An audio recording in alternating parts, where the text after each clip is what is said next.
Hi, I'm Russell Davis. I'm a study abroad advisor here in the Center for Global Engagement, and I'm going to speak a couple of minutes with you about how do you pick a study abroad program.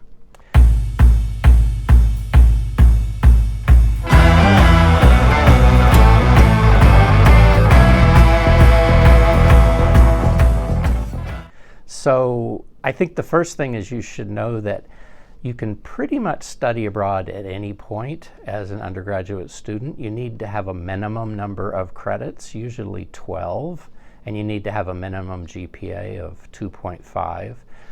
The credit requirement and the GPA requirement can go up, but you could study abroad as early as your second semester.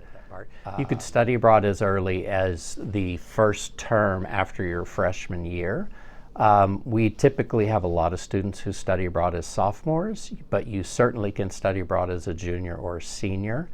I think, if you were to study abroad after having earned 30 credits or so, it's going to be an easier thing for you to do to fulfill credits that are part of your program than if you were to study abroad as a senior. So we do encourage you to study abroad soon.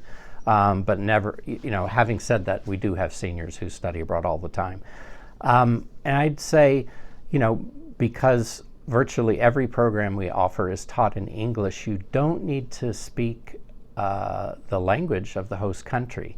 So by all means, if you're interested in going to Australia or England, please do, but don't feel like you can't study in China or Italy or Greece or Japan or Ecuador or Denmark or the Czech Republic, because all of these locations are beautiful countries and cultures where we have programs where they teach and deliver the program in English. The faculty and staff at the host schools are bilingual and take care of you outside of class and teach you in class in English. The other thing to think about is when you're picking a program, do you want to do a summer program that might be 4 weeks or a winter intersession program that might be 3 weeks? You can also do semester programs, and you can also do academic year programs. So, you would be a full-time student studying in Rome for a fall semester, earning 12 to 15 credits, just like you might be a full-time student here at CSI. There are even a couple of programs where you might study abroad for a really brief period. We have like an 11-day program in the Caribbean, and that's a tropical ecology biology program that's led by 2 really cool CSI biology professors. That's a lot of fun. That happens to be in the Caribbean in the winter, so in New York when we're cold, you're down there studying on maybe snorkeling and hiking and learning about tropical ecology in the Caribbean. The other thing is when you're picking a program, the timeline. You apply to study abroad the semester before you go. So you would apply in the fall before October or by October to study in a January or a spring program. You would apply in the spring no later than March to study on a summer or a fall program. But it's a good idea to do research and find out and pick the program that you're interested in advance of that. So I would say at least 6 or 9 months in advance of a program, kind of get a good idea of where you would like to go and what you would like to study. So some of our programs, might have a bigger course offering.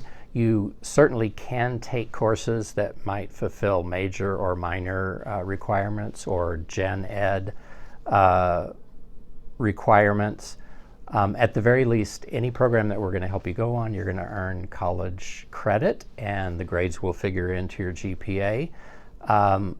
So if you do want to take a certain type of course, say psychology, for example, we have about almost 50 programs at the College of Staten Island, and I think well more than half, at least 25 or 30 programs will offer psychology courses. So there will be some programs that you wouldn't want to go to because you couldn't study psychology. Denmark is an excellent program, DIS. You could do that in the summer or the semester. They have a really interesting psychology, public health curriculum. We have a new program in the Czech Republic, which is a very affordable program, and you could do that also in the summer or the semester. And they also have a nice psych offering.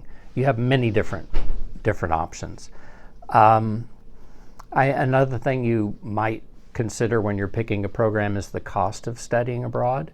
Normally, you could say that studying for a shorter time is going to cost you less money, but it doesn't always work out. For example, if you were to study on a 1-month program in the summer in Europe as opposed to a 1-semester program in Europe, you might find that you already pay more money just to fly round trip. The airfares are really jacked up, for example, as one expense, and your daily cost will go down. So a 4-month program does not cost 4 times what a 1-month program costs. Might more typically cost twice as much or something. So you kind of, in a certain respect, get more bang for your buck. But certainly think about it in these terms. If you're studying abroad in an inexpensive location to travel as a tourist, then the study abroad programs in general will be less costly. And if you're studying abroad in a location where it would be very expensive to travel and stay as a tourist, then probably also those are more expensive. So, Latin America and Asia can be less expensive than Europe, for example. But I should point out that we have some really affordable programs in Europe, including a new program in the Czech Republic, which is almost as affordable as studying in China, which is one of our least expensive programs.